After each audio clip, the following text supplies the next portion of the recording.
It is a business of passion and love because it is complex. It is expensive to farm grapes and make wine. It is very competitive to get the distribution. 1, 2, 3.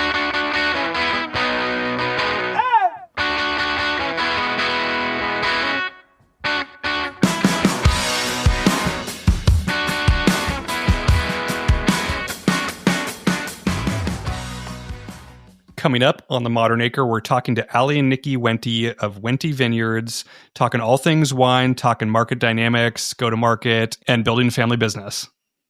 The Modern Acre is the podcast for builders in ag who think differently. Tim, I'm excited for this conversation. We love wine. You more than me, I think.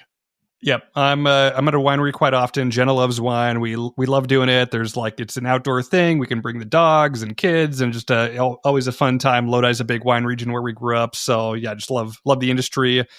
Wine's not dead. We've seen alcohol consumption kind of go down. All these Gen Zers are trying not to drink. It's still around. Still around, but it is facing hard times. Being from Lodi, it's actually funny. When we say we're Lodi farmers, oftentimes people assume, oh, you guys do wine grapes. And we don't, for a variety of reasons, have really focused on vegetables and not on wine grapes, even though a ton of people around us, it's been, a huge part of the community. And it's been hard lately, Tim, right? You drive around every week seeing the vineyards that are not being harvested and going under because there's not contracts there. There's not a market there. And we're seeing this across the industry. So this was, I think, really great timing to talk to Ali and Niki, who are sisters in a family business, trying to innovate and trying to grow a business in a tough farm economy, but also wine specifically market has faced a lot of headwinds as well. And I think they're approaching it with kind of a growth mindset, right? This is an opportunity. And I think that was so cool to hear from, sisters doing it together. Totally. It's such a fun conversation. Really cool hearing their story. They're 6th generation growers. So they get into the family history, and it's kind of cool to hear what each generation is stacked into the business. If this generation focused on kind of fine tuning the farming practices, this generation focused on kind of the sales strategy, this generation focused on making it fun and bringing in experiences into the winemaking. So it was really cool to see. Tim, what has our generation brought to the farm? One answer: merch. Yeah, we got farmer boat hats. You're welcome, Dad. You're welcome, Dad. All right, well, let's jump in with what's top of mind for Ali and Niki. But first, a word from our sponsor. Hey, guys. Quick message from our sponsor, PF Partners. Growing your business in the agriculture space in 2025 is maybe harder than it's ever been. Investor funding has dried up, growers have tighter budgets than ever, and overall, it's just hard to go to market.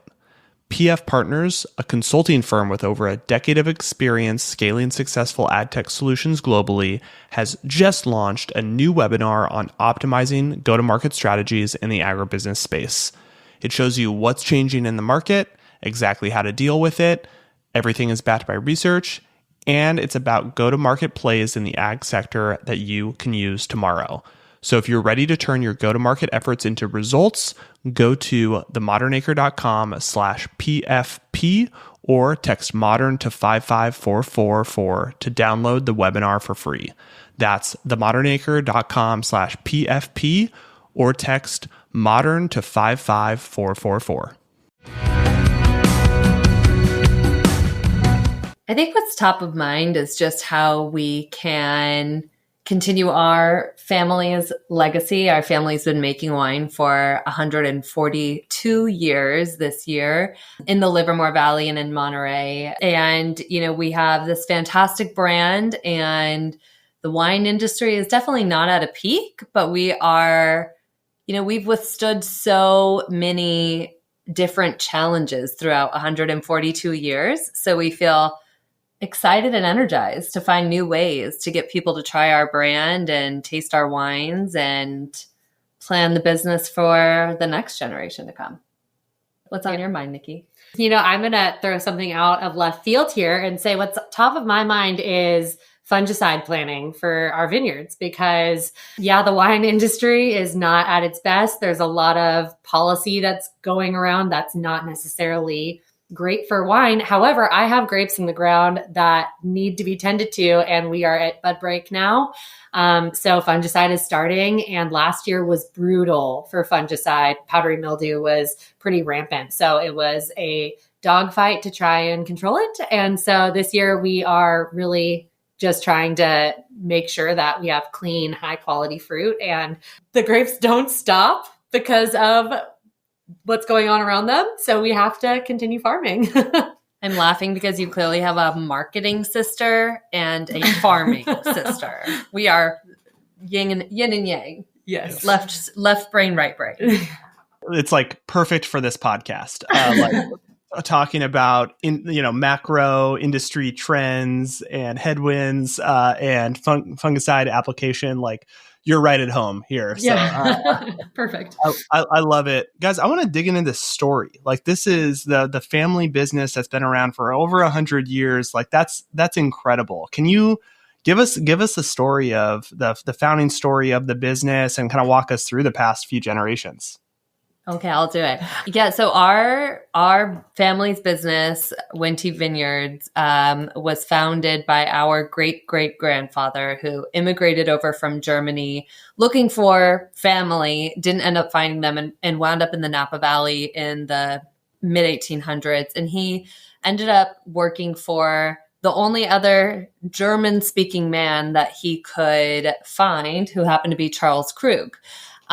Charles Krug taught our great-great-grandfather everything really he knew about farming. He wasn't a farmer in Germany. And at the time, the Livermore Valley was a wine growing region really similar to Napa Valley from a climate perspective, sought after for grape growing and winemaking. And actually, Livermore was somewhat preferable because the first transcontinental railroad came through Livermore. So from a business mindset, not only did you have this wonderful environment to grow grapes and make wine, you also had the ability to put your wine or your grapes on the train and get it into the city where you would then sell it. And for Napa, it was horse and buggy to boat to other horse and buggy in the city probably. So much more efficient from a business perspective. Since then, we've had, I always like to say, different impacts left to the wine industry and our business by each generation. And obviously it's a long history, so I'll try to be brief. But our great-grandfather, Ernest, of the second generation, really kind of put Chardonnay on the map in California by planting around 4 acres of Chardonnay by 1912 here. And there wasn't really any Chardonnay, much at all, grown in California. And he sought to create a curated flavor and health quality in that vine. So every harvest, Niki, maybe you talk about harvest. Yeah. So every harvest, as the fruit ripens, he would go through and taste berries and look at, vine physiology, cluster morphology, and see how each vine looks and what the flavor profile of the clusters were presenting. And he would mark the vines that had really expressive flavors, as well as super healthy, vigorous, nice cluster size. And those are the vines that would get propagated during dormancy. So he would, cut off the shoots and just literally plant them right then. So that's how he continued to expand his Chardonnay stock. And it was all just with the mindset of how can I continue to produce better quality Chardonnay by enhancing flavors, only selecting the most potent flavors from the batch. And it's something that we still do today. So it's something that we've passed on for generations. We actually still have about 60 acres of Chardonnay that are descendant from that original planting in 1912 or 1908 and 1912 for the two original plantings. And we're doing the same methodology. We walk through the vineyard, we taste the clusters, we mark the vines that are healthy, and we've taught our niece who's 14 to do it. It's a family affair. And so from that, we worked with UC Davis to get a heat treated clone. And now today we believe that over 75% of all California Chardonnay has genetic roots back to our family's property. So it was sort of that easier to come get it from us than go get cuttings, from Europe back then, to just the flavors that he curated really in those selections have become really loved by winemakers today. So that was really the second generation. The third expanded our vineyard holdings, brought us into Monterey appellation, which is some really beautiful coastal wines that we make, predominantly Chardonnay, Pinot Noir, and Riesling, and improved the winery itself and just our technology and what we were doing. And then the fourth generation, our parents, really kind of brought lifestyle to the Livermore Valley and put wine in the context of how we all like to enjoy it. So they opened a fine dining restaurant, had concert series. Our dad opened a Greg Norman Design Championship golf course where we're serving wine and have a grill. So for us, it's very much, and I think that's something that we're still thinking about today. You know, as the fifth generation, we're thinking about a lot about sustainability and from protecting your people, treating people in your community well, to the environment, to our the legacy of the brand, and obviously financials are all a part of that, to our innovation and what our portfolio looks like, but then like how people like to enjoy wine. You know, for us, it's about happiness, and for us, wine makes people happy. Yeah. So, and the fourth generation saw that very early on and did some cool things. Wine makes me happy as well. My wife is a big fan of the Morning Fog Chardonnay, so that's always in the weekend rotation for us. That's a good one. Love that. Talk to us a little bit about your transition into the business. Did you always want to join the family business, or what did that look like for you guys getting involved full time? I think that I may have been the only family member that was sure from a young age that I wanted to be a part of the business. Maybe our cousin Carl also was pretty invested, but he's brilliant. Not to say I'm not smart, but he's brilliant. He was a chemical engineer major at Stanford. He probably could have done just about anything with the degree and decided to go into wine because, I mean, wine is a really passionate product. Like, people that work in wine can be really passionate about it. And I knew that at the age of 14. But Allie, yeah, my story is a little different. I wasn't sure. I actually wanted to go into news and be a reporter, which is so interesting. And then I had a really grueling internship and was like, oof, don't think I like this. And yeah, fell in love with food and wine naturally, you know, as a young adult living in San Francisco out of college, and then sort of realized, wait a second, why have I been pushing back on, you know, working for the family business when it's a true personal passion? And so glad I did. Like, I've never looked back after coming to wine. It's a coming home. That's amazing. Just like so many comparisons, us being in a family business, our oldest brother, Derek, he was the one that was like always coming back. And he similarly to Carl is brilliant. And, you know, could have done a ton of different things and just was in love with farming and came back. So that was always his path. And then Tim kind of had a circuitous path. I never wanted to get back in, and somehow I find myself, you know, involved. But there's a joke in our family that I'm afraid of dirt. So like, I show up to the farm, you know, my visit once a quarter, and you know, get the car dirty, immediately go to the car wash. So that's I'm not truly afraid, but I play it up. Tyler, I think I'm a little bit like you. I'm definitely more like, I really honestly, it shocked me when I came back to work for the business, but yeah, you know, you start to like dirt a little bit after a little while. Totally. And there's something just special about doing things with family. Like, I think we're lucky, and Tim and our family are lucky that we all generally get along and kind of know our roles and responsibilities. That's not always the case with family business, but like, when it works, there's nothing better, right? Like, you want to win with the people you love and the people that you trust, right? So, I mean, walk us through that a little bit, like how you guys, maybe you can just each discuss your roles and kind of how things kind of stand today. Yeah, so I oversee all of our marketing and hospitality businesses. So everything from like our global brand strategy to all of our tasting rooms, club business, golf, catering, kind of all of that. So much more like front of house. Nikki's a little bit more back of house. Yeah. So I'm director of vineyard operations. So I manage all of our agricultural land. So we have about 3,000 acres total that is designated for grapevines, and about 1,500 acres of rangeland that I work in partnership with one of our ranchers on, just one person on the rangeland. And then I have a team of about 40 for the 3,000 acres. Yeah, and Nikki really oversees all of our environmental sustainability initiatives, and she's quite impressive. She's quite brilliant, I think, because I'm always so impressed listening to her talk about even fungicide a minute ago, which I don't like dirt. So imagine how I feel about fungicide. But. Well, and I didn't mean I wasn't smart. I just meant when I went to college at Cal Poly San Luis Obispo for wine and viticulture with a viticulture focus. Like it was a very if you tell people what you went to school for, like that's a pointed career, right? Yeah. Where like chemical engineering is sort of like broadcast journalism, very pointed career. Yes, which I did not end up in. So yeah. There you go. But I always just out here dissing myself. Well, we definitely want to dig into both these areas on the marketing side and the production side. Maybe let's start with marketing and just talk about really how you differentiate as a winemaker. Like it's obviously a lot in the market globally with wine produced in a lot of different regions. It can be a commodity business and you're trying to differentiate with branding, labeling, kind of go to market. So maybe just talk about kind of your strategy on that, Allie. Oh gosh. It is the most competitive category, I think, in CPG. Let's just call it CPG because it is a consumer good. If you just think of what the experience is as a wine buyer and say you don't know that much about wine, you go to the grocery store, you're standing in front of the shelf and there are 100 Cabernets.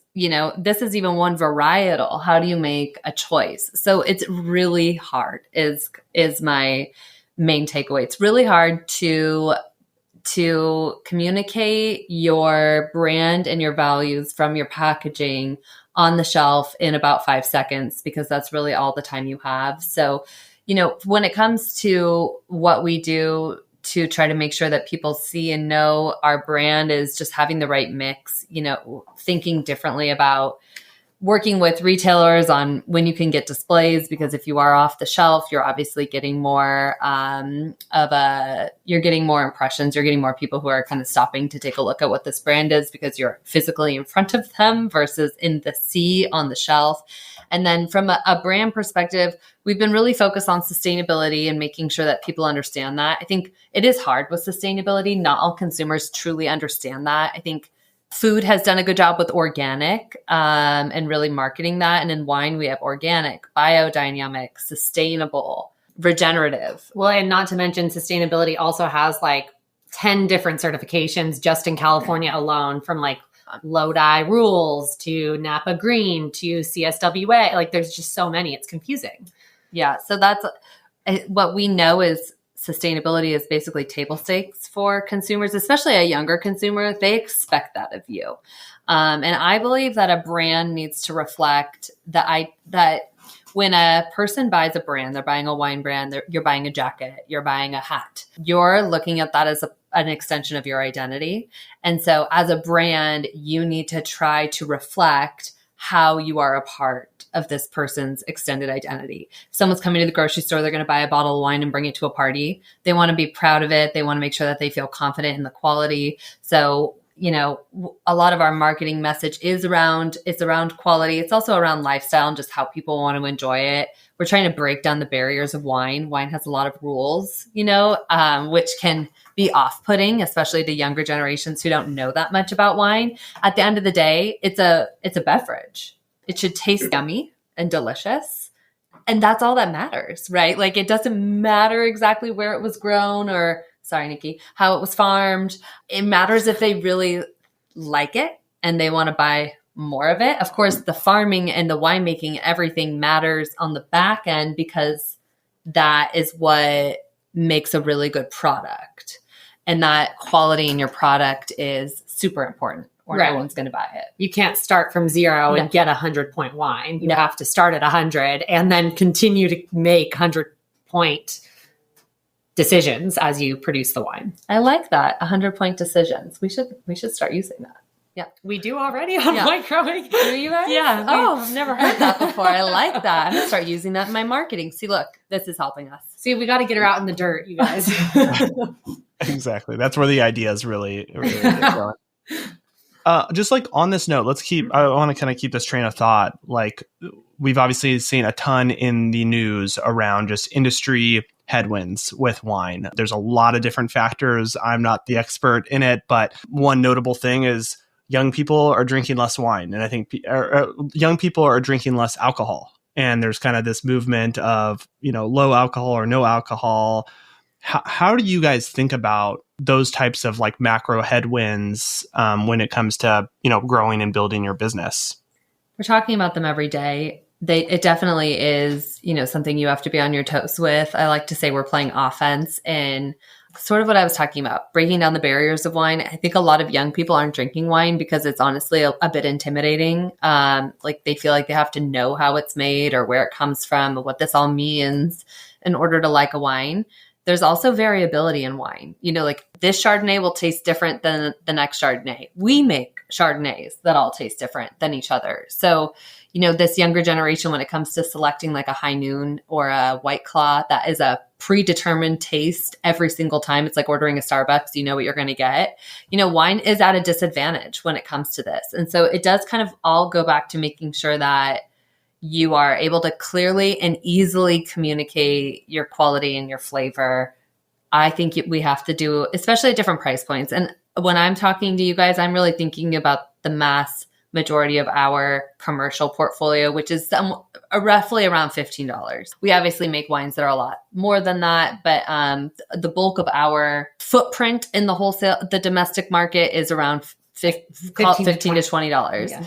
And I think at a $15 price point, they just are looking for something good. And if you're thinking about a younger consumer who is then purchasing a $15 bottle of wine that they don't know if they're going to like, it's a challenge. And so really making sure that you are driving trial, communicating easily on the flavor, and then that brand identity extension. So much, if you look at wine marketing, it's pictures of a wine bottle in front of vineyards. What is that really doing for this younger generation? You're not showing them enjoying it. You're not giving them inspiration for how they can enjoy it. It just almost feels more exclusive. So we're trying to make sure that we are definitely taking more of a personal approach to marketing. Talk to us a little bit about like the sales and distribution strategy. You mentioned like when you walk in the grocery store, go to the wine section, there's like 1,000 options. Like that must be very challenging and very competitive to get the shelf space. And you have, like you said, a second to have an impulse buy of a consumer to stop and look at your label and put it in their basket. Like just talk to us about kind of that approach, how you navigate the sales and distribution.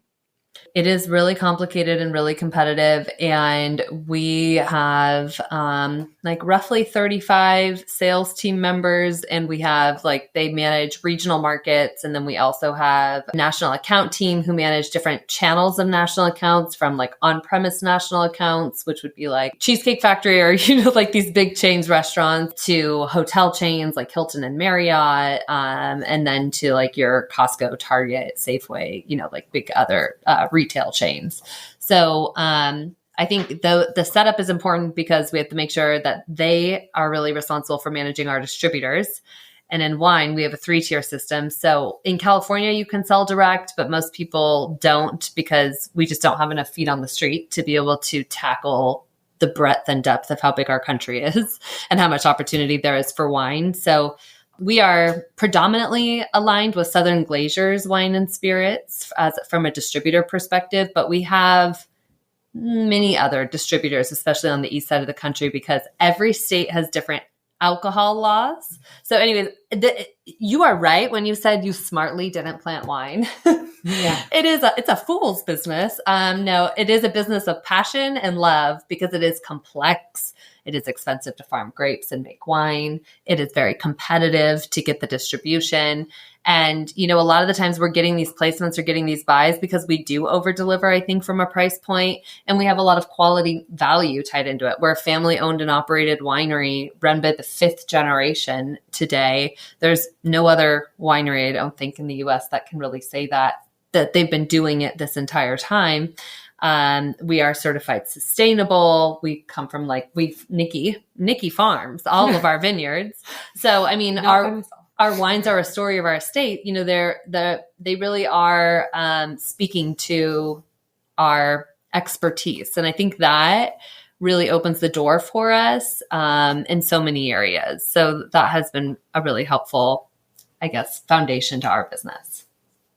Makes a ton of sense. I'm thinking about, your guys business, and I think you're diversified, right, across events, golf.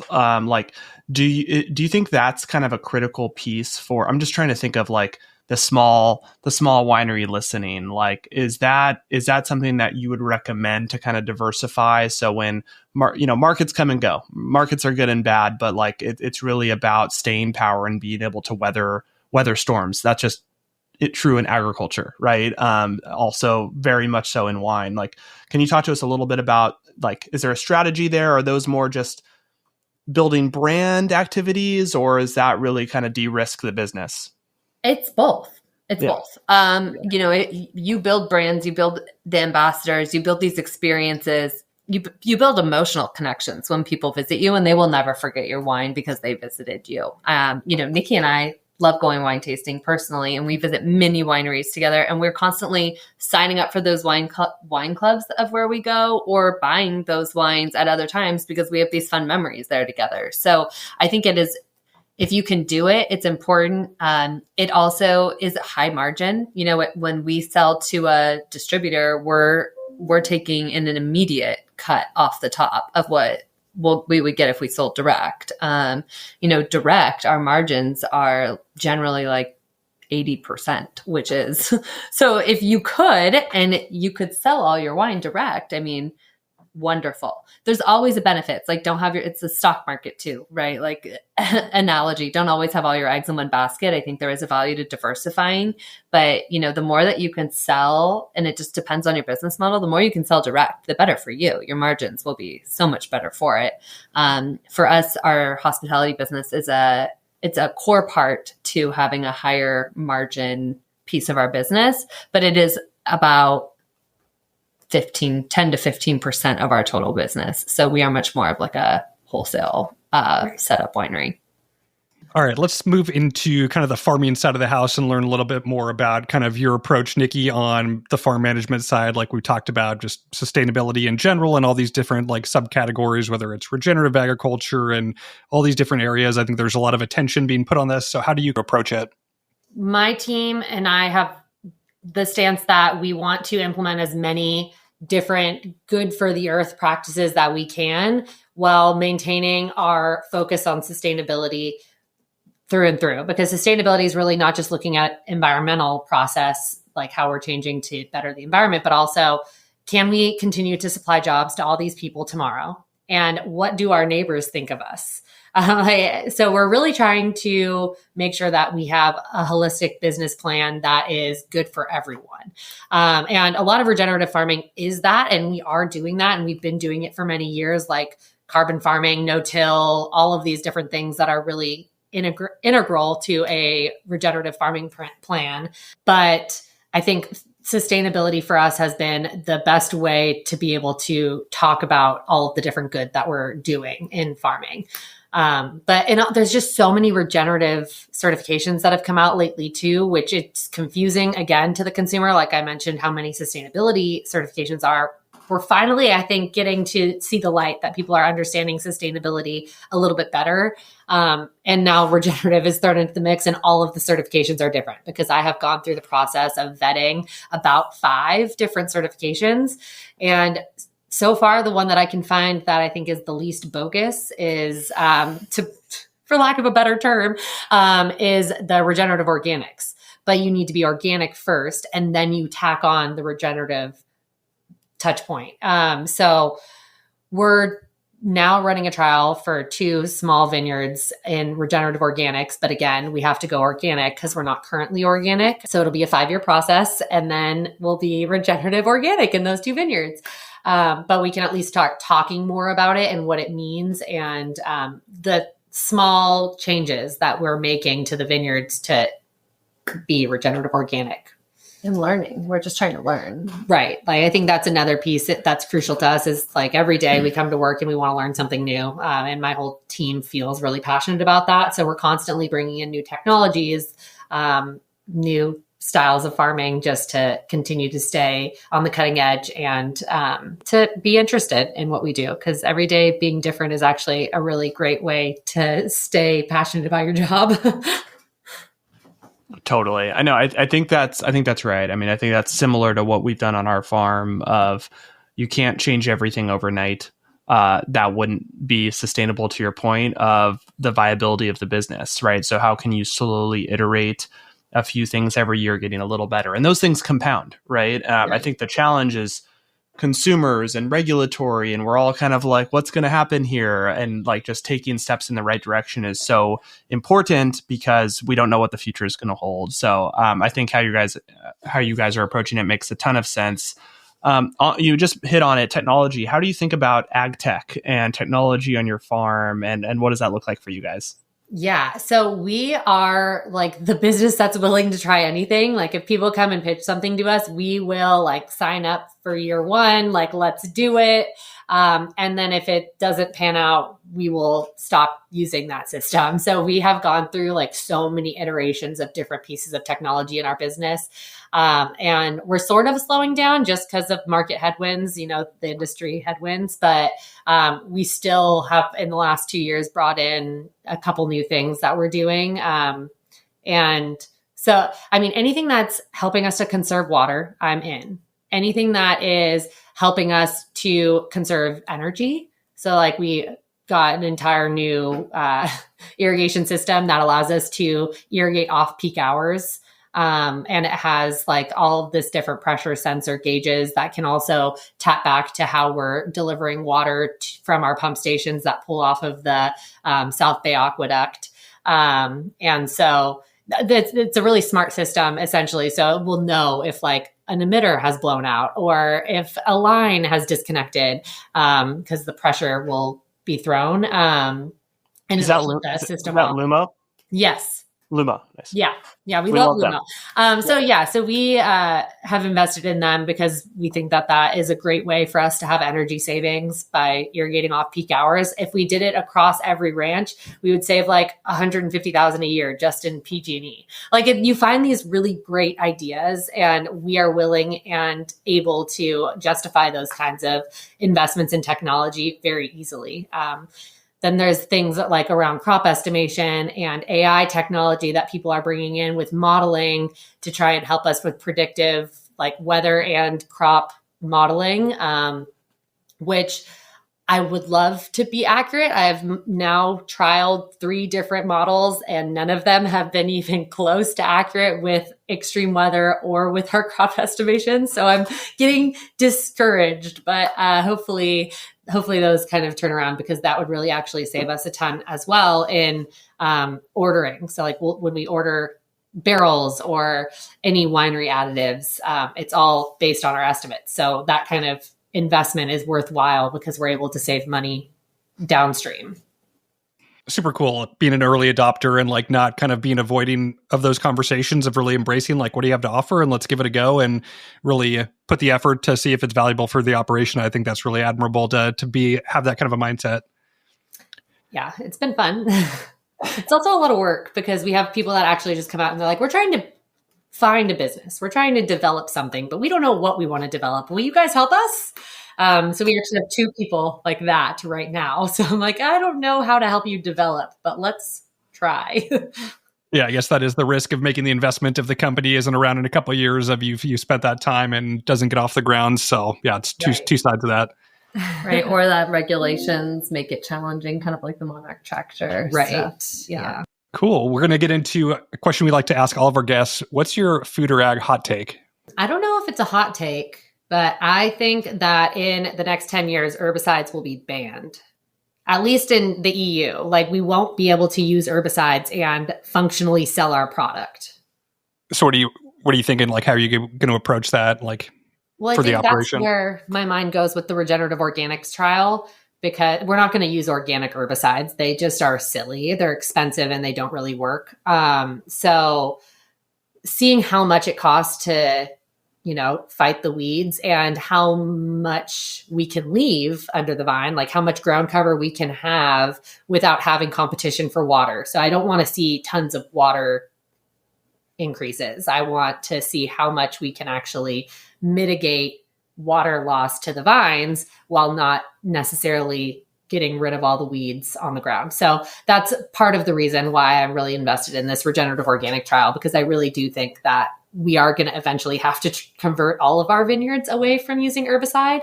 And I'm not just talking about Roundup, but like all herbicides, I don't think will be in the future. That's a hot take. I guess mine would be that this shift in consumer behavior and interaction with wine is a good thing. And I think it's a good thing because wine should be more accessible and more fun and not, just enjoyed by certain people and segments and for certain occasions. I think wine should be a little bit more easygoing, I guess. And so I think at the end of the day, it's going to be hard, and some people are going to have a challenging time adapting their brands to the new consumer. But I am personally up for the challenge and think that after this, hopefully the wine industry will be stronger because we'll have shaken off our snobbiness, I guess. It's like I can't remember, but someone did some research and they heard that there was like a direct consumer quote that said, the wine industry is snobby about their snobbery. And I just thought that was hilarious, but that's how we're perceived. And so let's get rid of that and let's try to, be modern about the future. I love it. That's a great place to wrap. Guys, as we finish up, how can listeners get in touch and connect with Wente Vineyards? You can follow along on our Instagram channel, which is Wente, at Wente. That's it. Niki and I also started our own little podcast, which is kind of fun.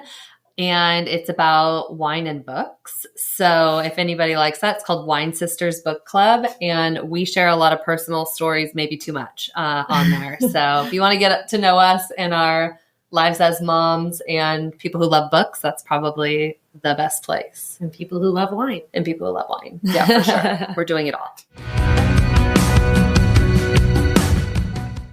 So Ty, what do you think? So cool to see, Allie focusing on the sales marketing side and Niki focused on the farming side. It's just cool to see that dynamic and, them doing it together. And I think ultimately being aggressive, right? And how do we use this challenging economy and market?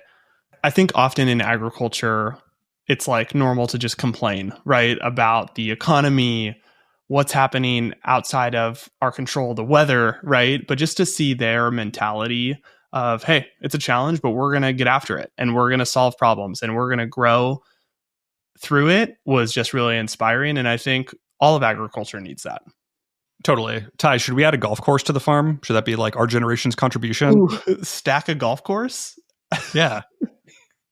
I love it. Sycamore golf course. Yes. Should you lock up the domain? Yeah, I'll go look on GoDaddy right now. All right, guys, thanks for listening. We'll be back next week with another great episode for you.